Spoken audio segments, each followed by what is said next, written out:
¿Cómo estás? Una vez más nos encontramos aquí para estudiar la palabra de Dios en tu canal que se llama La Biblia Habla. Estamos agradecidos porque hemos logrado suscriptores, pero no es para nosotros esta tarea. Esta tarea es para la causa de Dios.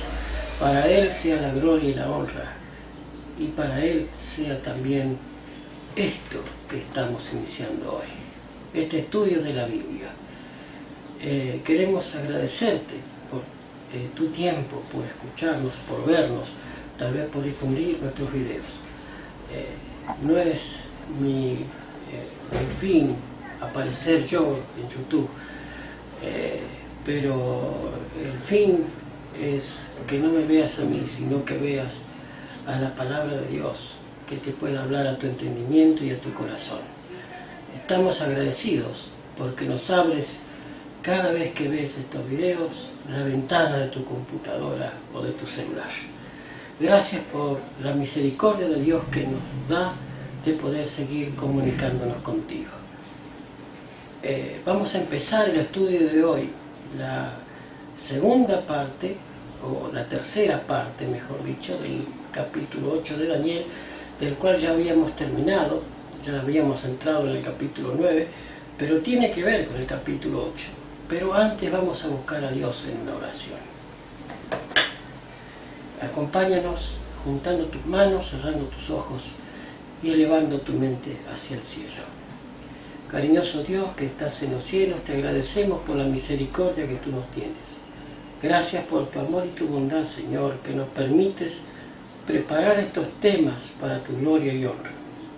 Gracias porque tu palabra nos habla a nuestro entendimiento. Y gracias porque nos has dado el privilegio de conocer estas verdades. Ayúdanos a compartirlas con nuestros oyentes. Ayúdanos, Señor, a que ellos también puedan entender esto que tú has dejado escrito. Guía nuestras palabras y nuestro razonamiento para poder hacer más sencillo este tema. Y gracias porque a través de esto vemos tu mano maravillosa guiando a tu pueblo en las edades, y que nunca nos has desamparado. Gracias, cariñoso Dios, por los méritos de Cristo Jesús. Oramos pidiéndote también una bendición para cada uno de los que nos oyen y nos siguen. En el precioso nombre de Jesús encomendamos todo esto y por sus méritos oramos. Amén. Amén. Muy bien, hemos dicho que esto es la Biblia Habla, ¿verdad? Habíamos quedado en el capítulo 9 de Daniel, en donde él había hecho esa oración maravillosa, pidiendo a Dios perdón por los pecados propios y del pueblo.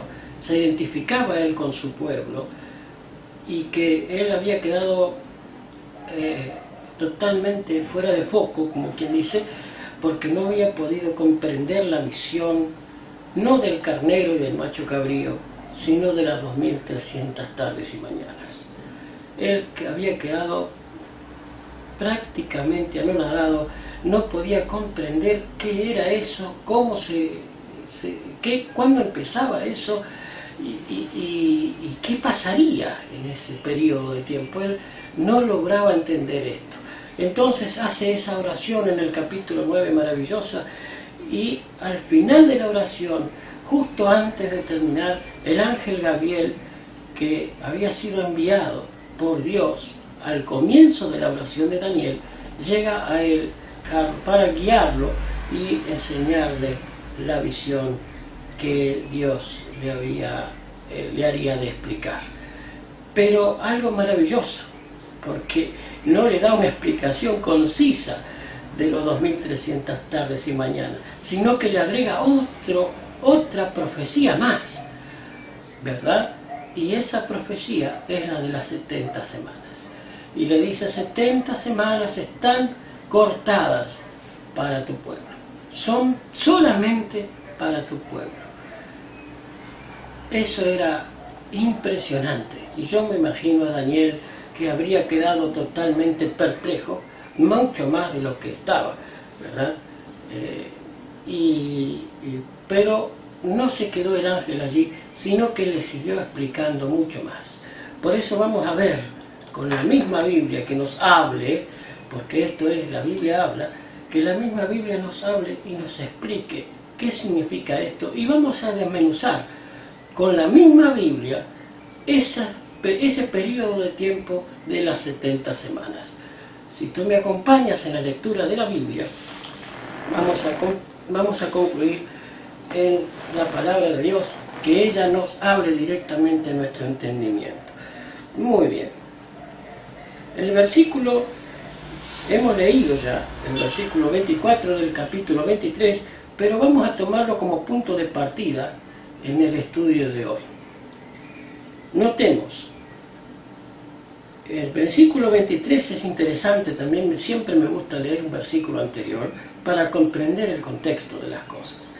Dice el verso 23 del capítulo 9, al principio de tus ruegos fue dada la orden, y yo he venido para enseñártela, porque tú eres muy amado. Entiende pues la orden y entiende la visión. Dice, 70 semanas están determinadas sobre tu pueblo, sobre la santa ciudad, para terminar la prevaricación. Y prestemos atención a estos detalles, que no he visto ninguno que preste atención en estos detalles. Para poner fin, dice, para terminar la prevaricación, poner fin al pecado y expiar la iniquidad, para traer la justicia perdurable y sellar la visión y la profecía, y ungir al santo de los santos. Estaba hablándole a Daniel del mismo Mesías. El ángel Gabriel le estaba dando a Daniel una pauta, 70 semanas dentro de los 2300 días que eran solamente para el pueblo hebreo, solamente para el pueblo de Dios. Pero el pueblo de Dios en tiempos de Daniel estaba cautivo en Babilonia, todavía estaba reinando el imperio babilónico en este momento. Y entonces Daniel, claro, él pensaba que ya se cumplían los 70 años de la cautividad y que Israel iba a volver a Israel, a su ciudad, digamos, a su tierra, y volverían a reconstruir la ciudad. Pero desgraciadamente pasarían un poquito más. Notemos lo que nos dice en los versículos siguientes. Versículo 25, mira, aquí es la pauta y el punto de partida, tanto de los 2300 días como de las 70 semanas. ¿Y sabes por qué llegamos a esta conclusión? Muy simple, porque en el capítulo 8, cuando los santos que hablaban en el cielo y decían, ¿cuándo durará la visión de los 2300 tardes y mañanas y el santuario iba a ser purificado? Bueno, no había un punto de partida. Pero el ángel Gabriel aquí sí da un punto de partida y agrega la profecía de las 70 semanas con una característica, una fecha específica y un acto que sellaría el comienzo de esa profecía. Notemos, verso 25. Sabe pues y entiende que desde la salida de la orden para restaurar y edificar Jerusalén hasta el Mesías príncipe habrá, primer periodo, 7 semanas, y 62 semanas se volverá a edificar la plaza del muro en tiempos angustiosos. Bueno, tú me puedes decir, hermano Alejandro, ¿dónde podemos sacar esa fecha para la edificación y la restauración de Jerusalén? Porque si buscamos por internet, he visto varios que dan determinada cantidad de fechas inexactas porque no coinciden. O sea, el punto de partida con esas fechas no coincide con las fechas del bautismo de Cristo, con las fechas de la muerte de Cristo, porque también habla aquí de la muerte de Cristo. Ya lo veremos. No coinciden si tomáramos punto de referencia, por ejemplo, el 538, que fue el decreto de Ciro, o el 519, que fue el decreto de Darío, apoyando el decreto de Ciro para que el pueblo de Israel vaya y edifique el templo. Eso es lo que no toman en cuenta nuestros hermanos que no miran esta fecha. La visión de las 70 semanas no comienza con la reconstrucción del templo, hermanos. La visión de las 70 semanas comienza con la reconstrucción de los muros de Jerusalén y luego sí el templo, porque en los dos edictos, tanto el de Darío como en el de Ciro, no se pudo concluir la obra, porque los muros estaban caídos, las puertas estaban derribadas, y entonces construían y al otro día venían los enemigos y les derribaban lo que construían. Inclusive hasta los mismos samaritanos habían tocado a varios grupos disidentes hebreos, diciéndole que si ellos construían de nuevo su ciudad, no pagarían más impuestos. Entonces venían y les derribaban todo, y no se podía concluir la obra. Entonces el rey Artajerjes Longánimo, sí fue el que dictó el edicto para que fuera a restaurar y edificar los muros de Jerusalén que estaban derribados. Allí sí volvió otra vez con fuerza para que la tarea de la reconstrucción. Antes habían quedado desmoralizados los pobres judíos, porque construían y el otro día tenían que volver a construir lo que habían hecho antes y terminaban desmoralizados. Pero aquí no, aquí con el decreto de Artajerjes del año 457 a.C., allí sí tomamos como punto de partida esa fecha en el otoño del año 457 para definir el comienzo de las 70 semanas y de los 2300 días. Pero mira, primero tenemos que notar esto. Recordemos que en los puntos de interpretación profética habíamos hablado al comienzo, cuando estuvimos viendo Daniel 2, al comienzo, que era importante entender puntos de referencia como para comprender la profecía. Habíamos visto que día por año es en profecía, ¿verdad? Entonces entendemos que una semana que contiene 7 días, proféticamente son 7 años, ¿verdad? Día por año será dado, dice la Escritura, ¿verdad? Entonces tomamos como punto de referencia proféticamente que un día profético es igual a un año. Entonces comprendamos esto. Dice, versículo 25, volvemos a leer de nuevo. Notemos esto. Sabe pues y entiende que desde la salida de la orden para restaurar y edificar Jerusalén hasta el Mesías príncipe habrá 7 semanas y 62 semanas. Y se volverá a edificar la plaza, el muro, en tiempos angustiosos. ¿Eran angustiosos esos tiempos? Claro que sí. Porque no se sabía si se les iba a permitir edificar fácilmente o se les iba a complicar las cosas, como ya había sido en las 2 etapas anteriores. Por eso eran tiempos angustiosos. Pero el punto que tenemos que tomar en cuenta aquí, primero hay 7 semanas hasta la reconstrucción de la plaza y el muro, ¿verdad? Llegamos al año 408 a.C. 408 a.C. Yo te voy a dejar los gráficos aquí explicando estas cosas. Hay muchos gráficos que circulan por allí, pero estos gráficos son con fechas exactas, no con fechas inventadas, ¿verdad? Fechas comprobadas históricamente para que coincida con, o sea, no fueron fabricados para que coincidan, sino que fueron hechos fechas exactas que coinciden justamente con el periodo de la muerte de Cristo y de su ministerio, el comienzo de su ministerio. Por eso, entendamos esto. Primero dice, desde la salida de la orden para restaurar y edificar Jerusalén habrá, hasta el Mesías príncipe habrá 7 semanas, 7 por 7, 49, o sea que son 49 años. Llegamos desde el año 457 al año 408 antes de Cristo. Bien, ¿qué pasó en el 408, hermano Alejandro? Bueno, se termina de edificar la plaza y el muro, ¿verdad?, de Jerusalén. ¿Y qué pasó en el periodo restante? Dice, Desde la salida de la orden para restaurar Jerusalén hasta el Mesías príncipe habrá 7 semanas y 62 semanas.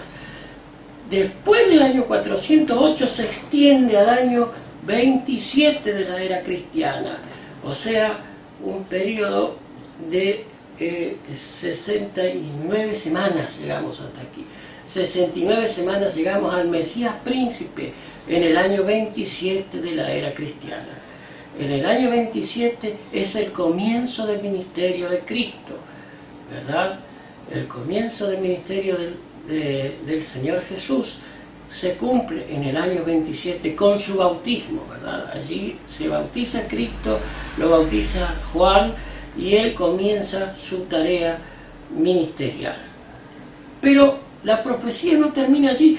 Muchos dicen que el reloj profético se detuvo aquí y no es cierto, hermano, porque si no leemos el versículo siguiente, el versículo 26, dice: y después de las 62 semanas se quitará la vida al Mesías, mas no por sí. ¿Cómo se va a detener el reloj profético si después de las 69 semanas viene una semana más en la cual se quitará la vida al Mesías en esa semana? No se paró el reloj profético, continuó. Yo no sé cómo hay gente que interpreta estas cosas de una manera tan absurda y alocada, porque la verdad que lo que más hacen es confundir mucho más a la gente. La Biblia es clara, hermanos. No se corta la profecía en las 69 semanas. La profecía sigue, porque se detienen allí y se corta, pero si siguen leyendo, la profecía continúa, ¿verdad? Por eso hay que entender la Biblia en todo su contexto, no a mi conveniencia o a mi criterio. Dice el versículo 26, y después de las 62 semanas se quitará la vida al Mesías, mas no por sí, y el pueblo del príncipe que ha de venir destruirá la ciudad y el santuario, y su fin será como inundación. Aquí está hablando de la destrucción de Jerusalén. Aquí está hablando después, pero no da el periodo exacto de la destrucción de Jerusalén. Sí, Hechos, hasta la muerte del Mesías, mas no por sí se quitará. Y después de la muerte del Mesías, dice, versículo 26, después de las 62 semanas, se quitará la vida al Mesías, mas no por sí, y el pueblo de un príncipe que ha de venir destruirá la ciudad y el santuario, y su fin será como inundación, y hasta el fin de la guerra durarán las devastaciones.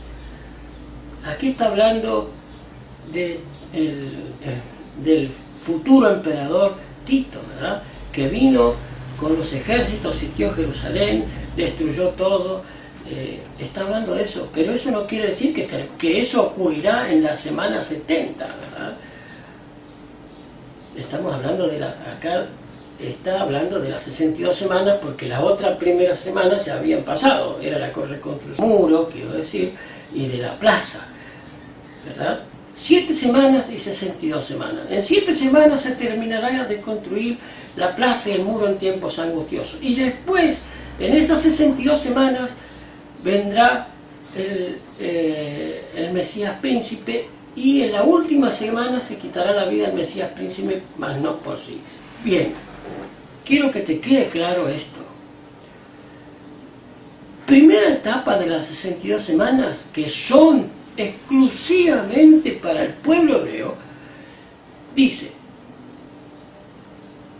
en la primera parte habrá 7 semanas y 62 semanas hasta el Mesías príncipe. Las primeras 7 semanas o 49 años se reconstruiría la plaza, el muro en tiempos angustiosos. Vuelvo a repetir esto porque quiero que te quede claro los conceptos. Después vendrán 62 semanas más. Después del año 408 vienen 62 semanas más, ¿verdad? O 483 años, hasta el Mesías príncipe. El Mesías príncipe allí es ungido Jesús en el año 27. Por eso el año del comienzo de la profecía es justo el año 457 a.C. Porque si fuera en el 458 o en el 538 no combinaría nunca con el año 27 en que Cristo fue bautizado. ¿Te das cuenta? Por eso hay que entender las profecías historicísticamente. No se puede interpretar las profecías a mi criterio, a mi entender. Las fechas están marcadas en la historia, no las he inventado yo. Obviamente que hay gente desinformadora que lo único que hace es torcer las fechas para mostrar hechos que después, o para desmentir hechos que no pueden desmentir de una manera lógica. Entonces hay que buscar lo turbio y lo oscuro para que la gente no comprenda esto. Pero es sencillo. Tanto los 2300 tardes y mañanas como las 70 semanas tuvieron su comienzo en la fecha del decreto del rey Artajerjes para la edificación de Jerusalén, de la ciudad de Jerusalén. No del templo. El templo sí debía ser edificado, pero primero debía ser edificada la ciudad, para que el templo sí pudiera funcionar y cumplir la función para la cual había sido establecido, ¿verdad? Es necesario que entendamos esto, porque si yo no entiendo esto, me puedo llevar por el primer decreto de Ciro en el 538 y qué sé yo, como dijo uno ahí, no sé en qué fecha fue bautizado Cristo, no sé en qué fecha murió Cristo. Y entonces, hermanos, si vos no sabés, tratá de buscar y aprender, porque no se puede poner un video o tratar de enseñar a alguien si uno no sabe o no está seguro primero, ¿verdad? Son vendedores de humo, y esto es la verdad de Dios. La verdad de Dios no está para ser chabacaneada ni aplicada así a la Bartola. Uno tiene que tener un mínimo de conocimiento de las cosas de Dios para poder explicar estas profecías. Está lleno de charlatanes por todos lados, ¿verdad? Para defenestrar la fecha especial del fin de los 2300 tardes y mañanas. Y sabes que al fin de las 2300 tardes, y ya quiero llegar, ya vamos a llegar a esto ahora, al fin de las 2300 tardes y mañanas hubo un chasco, pero ya llegaremos a eso. Estamos en las 70 semanas. Vayamos al versículo 27 del capítulo 9 de Daniel. Mira lo que dice: y por otra semana confirmará el pacto con muchos. Leamos detenidamente este pasaje. Volvamos a repetir. Y por otra semana confirmará el pacto con muchos, y a la mitad de la semana hará cesar el sacrificio y la ofrenda, y después, con la muchedumbre de las abominaciones, vendrá el desolador, hasta que venga la consumación y lo que está determinado se derrame sobre el desolador. Mi hermano querido, más claro echarle agua. Al principio del versículo 27 nos dice unas cosas muy interesantes. Mira, volvamos a leer. Y por otra semana confirmará el pacto con muchos, ¿verdad? Y mira lo que sigue diciendo. Y a la mitad de la semana hará cesar el sacrificio. ¿Qué ocurrió con la muerte de Cristo, mi hermano? O sea, dijimos que en la semana 69 era el comienzo del ministerio de Cristo. El Mesías era ungido, y quedaba una semana más. Y a la mitad de esa semana, dice, se haría cesar el sacrificio y la ofrenda, y se quitaría la vida del Mesías, mas no por sí. ¿Te das cuenta cómo coincide exactamente el texto con la muerte de Cristo? Es la muerte de Cristo la que hace cesar el sacrificio y la ofrenda en el santuario terrenal. El santuario terrenal caducaba con la muerte de Cristo. ¿Y cómo sabe usted, hermano, eso? Porque es muy simple. Si tú buscas en los libros que nos hablan en el Nuevo Testamento de la vida de Cristo, cuando cuentan la muerte de Cristo en el Calvario, dicen que el velo del templo se rasga de par en par. O sea, ya se podía ver al lugar santísimo cuanto antes no se podía ver hacia adentro. Pero con la muerte de Cristo sí se puede ver. ¿Por qué? Porque el santuario terrenal había caducado. Allí se terminó. ¿Por qué? Porque el Cordero de Dios que quita el pecado del mundo moría. El tipo se encuentra con el antitipo. El corderito ya no era necesario que se matase porque había muerto el Cordero de Dios que quitaba el pecado del mundo. Bueno, que al cabo de esa semana, mi hermano, al cabo de esa semana, con la muerte de Esteban en el año 34, con la muerte de Esteban, empieza la tarea de predicación a los gentiles. En ese año 34, Pedro recibe la famosa visión, también mal interpretada, que dicen que se puede comer de todo, porque Pedro le dijo al ángel que se le mata y come, y estaba toda esa visión del velo con animales inmundos, y entonces Dios santificó todo y se puede comer todo y de todo, porque no, lo que estaba hablando allí era que como los judíos, para los judíos los gentiles eran inmundos.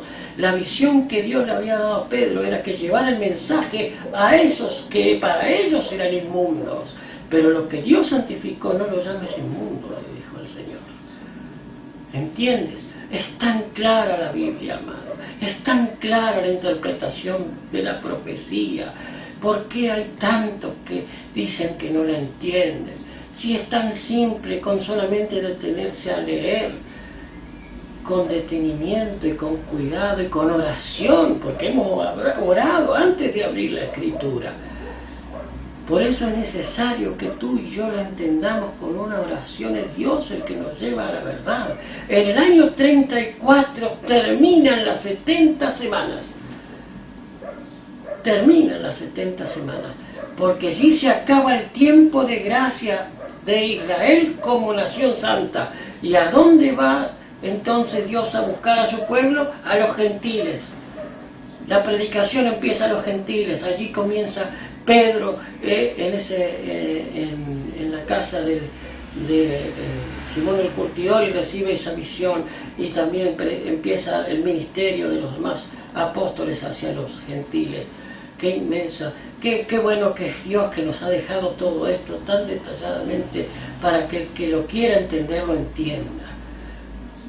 Es maravilloso el Señor Dios, cómo guía las cosas para que coincidan, hermano. Solamente tuvimos que buscar las fechas y ver que coincidían exactamente con los hechos históricos descritos por la Biblia. ¿Cómo puede ser que haya gente que dice yo no creo en ese libro que fue escrito hace miles de años y quién sabe quién lo escribió? Y sí, fue escrito hace miles de años, pero resulta que lo que fue escrito hace miles de años combina con hoy día. Bien, entonces, las 70 semanas eran para el pueblo de Israel y terminaban con el apedreamiento de Esteban en el año 34 como fin del pueblo judío como nación santa. La salvación seguiría abierta para ellos, sí, pero ya a nivel privado, no a nivel nación. Porque el mensaje para salvación llevaría a los gentiles. Dios buscaría un pueblo nuevo que quiera hacer su voluntad de los que los judíos llamaban inmundos. Fíjate eso.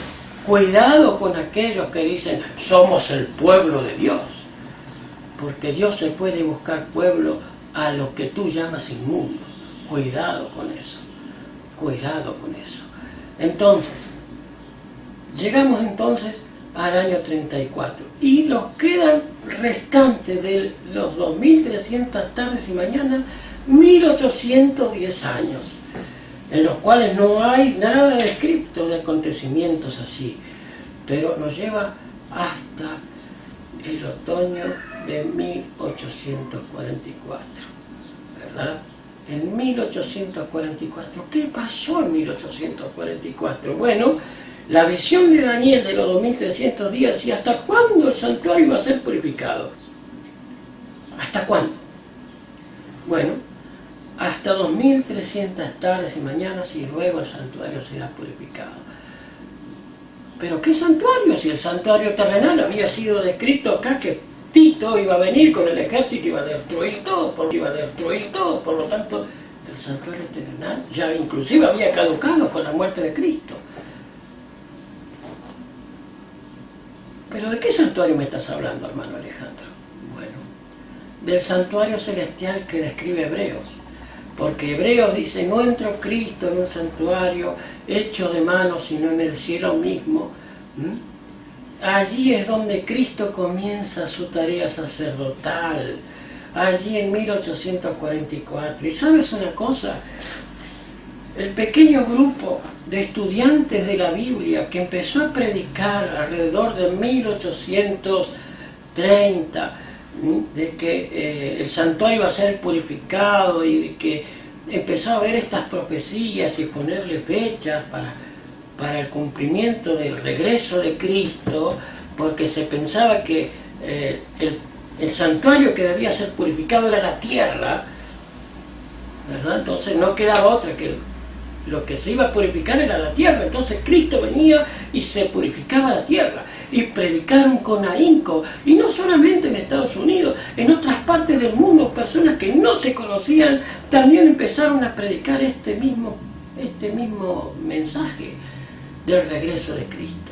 En Estados Unidos se lo llamó los milleritas, porque Guillermo Miller, una persona que era atea, que no creía en Dios, y que les dijo a unos amigos, yo les voy a demostrar con la misma Biblia que Dios se equivoca, y qué sé yo, y empezó a estudiar la Biblia, pero no con ansia de descubrir verdades, pero sí empezó a ver que la Biblia a él lo estaba transformando.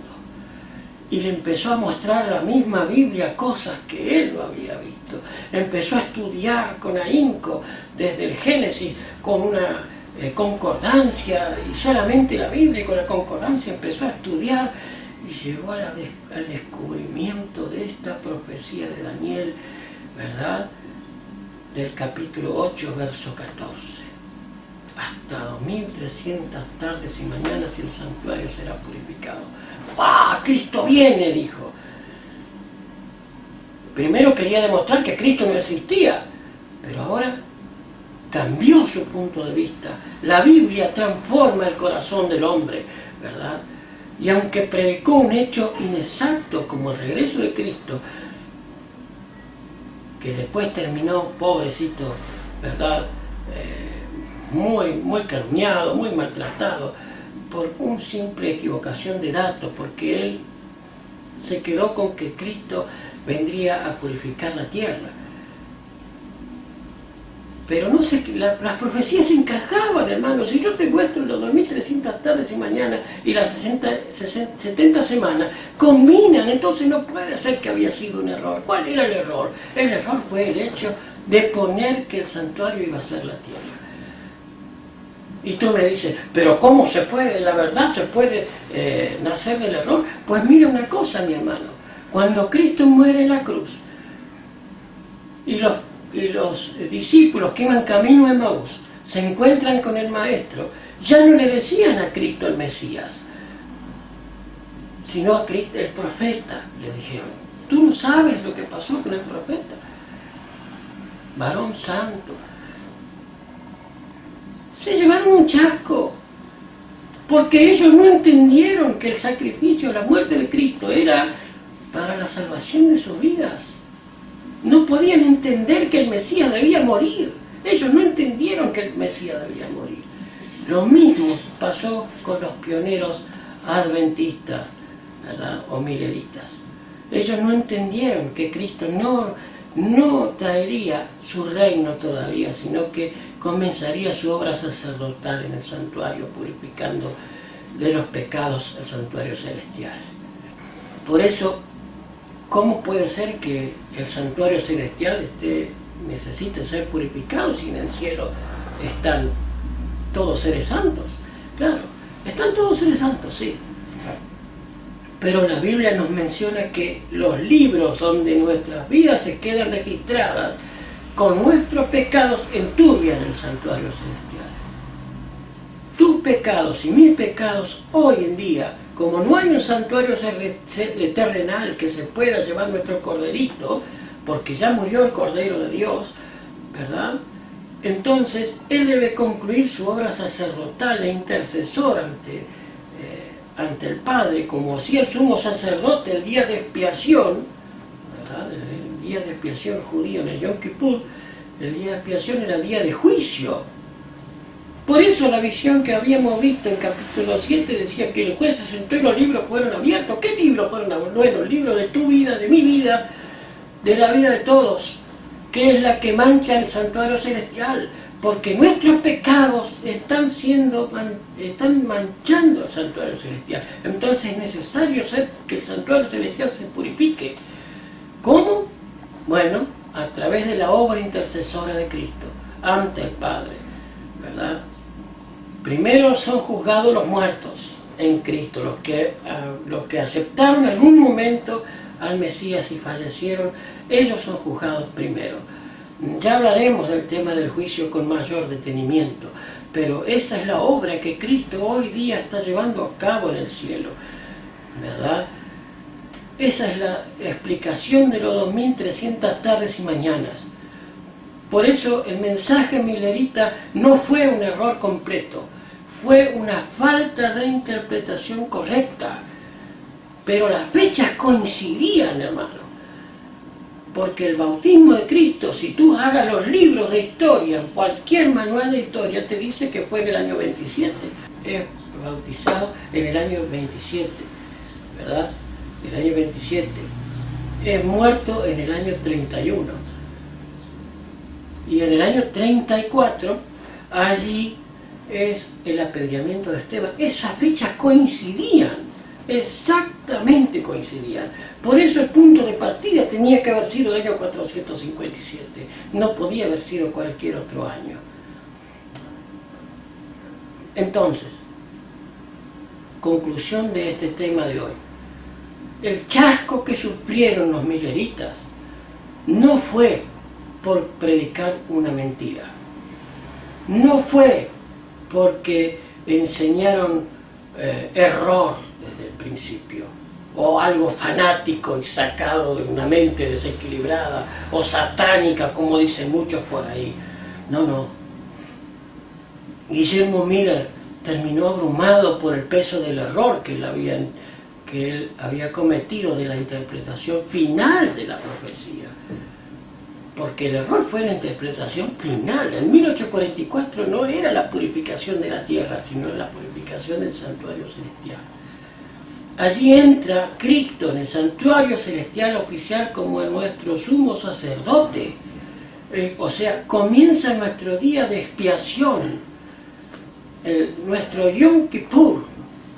Y claro, para Dios un día son 1000 años, y 1000 años como un día. No sabemos cuándo terminará la obra intercesora de Cristo, pero sí sé que si nuestros pecados siguen llegando en los libros del cielo, nuestros pecados siguen llegando, el sumo sacerdote tiene que seguir oficiando por nosotros hasta que un día diga, bueno, hasta aquí llega. ¿Cómo está tu vida entonces? ¿Cómo está mi vida? ¿Será que cuando comience el juicio de los vivos, podremos estar en pie ante el tribunal del cielo y poder decir, tu sangre me ha limpiado? ¿O seguiremos en nuestros pecados todavía? ¿Será que podemos vivir sin pecar? Pues mi hermano, si no llegamos a vivir como Cristo, sin pecado, no podremos disfrutar del cielo. ¿Entiende esto? No se podrá disfrutar del cielo, porque no entrará en el cielo ninguna cosa que sea inmunda. Y no estoy hablando de la muerte, porque eso también ya lo habíamos visto. Los muertos no van al cielo. Por eso, mi hermano, tienes que entender esto. La Biblia habla, es un estudio de la profecía que hemos hecho para que entiendas que si bien hubo un chasco en 1844, sí que lo hubo, es verdad que lo hubo, pero también hubo un chasco con la muerte de Cristo, y quiere decir que la muerte de Cristo fue mentira y que la obra de Cristo anteriormente había sido falsificada. No, mi hermano, se malinterpretó o no se entendió el final del ministerio de Cristo, como no se entendió el final de los 2300 tardes y mañanas. Por eso, mi hermano, esto no es para favorecer a una religión, ni para decir, esa es la verdadera iglesia. No, no. Yo nunca voy a decir cuál es la verdadera iglesia. Yo te voy a mostrar las pautas de la verdadera iglesia. Tú búscala. Tú busca la verdad. Y esto es la verdad. Vamos a terminar con una oración. Si me acompañas, terminaremos el estudio de hoy con una plegaria. Pidiéndote antes de orar que te suscribas a nuestro canal, que nos escribas, que comentes, que pongas tus inquietudes con respecto a este tema y preguntas que quieras hacernos, porque estamos para servirte. No te pedimos dinero, no queremos ni siquiera que ni favorecemos ni a ninguna corporación ni a nada. Simplemente predicamos la verdad, tal cual está en la Biblia. Por eso te digo, mi hermano, vamos a terminar con una oración. Vamos a buscar a Dios en oración. Acompáñame. Cariñoso Padre y buen Dios que estás en los cielos, estamos agradecidos por el privilegio que tú nos has dado de haber podido estudiar tu palabra esta tarde. Gracias por tu misericordia, por tu amor y tu bondad infinita, Señor, porque nos permites presentar estos temas que son para la edificación de cada uno de tus hijos. Ojalá que esto pueda llegar al corazón, porque tú prometes que la palabra que sale de tu boca no volverá a ti vacía. Por eso, Señor, confiando en esa promesa, exponemos tu palabra a quien quiera oírla y a quien quiera verla. Agradecidos estamos por este privilegio que tú nos das de hacer esta tarea como ministerio de sostén propio. Gracias por tu inmensa misericordia, Señor. Bendito sea tu nombre y alabado seas, oh Dios. Y gracias por este sábado que tú nos estás regalando. Y gracias por la obra de Cristo en el santuario celestial, por nuestro Yom Kippur que estamos viviendo, por nuestro día de perdón, por nuestro día de juicio. Gracias, Señor, por tu misericordia. Bendito y alabado sea tu nombre, y bendice a cada uno de los que siguen nuestros videos. En el precioso nombre de Jesús. Amén. Amén. Hermanito, estamos muy contentos de haber podido tener este estudio contigo. Y no te olvides, lámpara es a mis pies tu palabra y lumbrera mi camino. Que este libro maravilloso sea una luz en tu camino. Que el Señor te bendiga y te guarde, y hasta nuestro próximo encuentro. Este es tu canal, La Biblia Habla. Bendiciones para todos.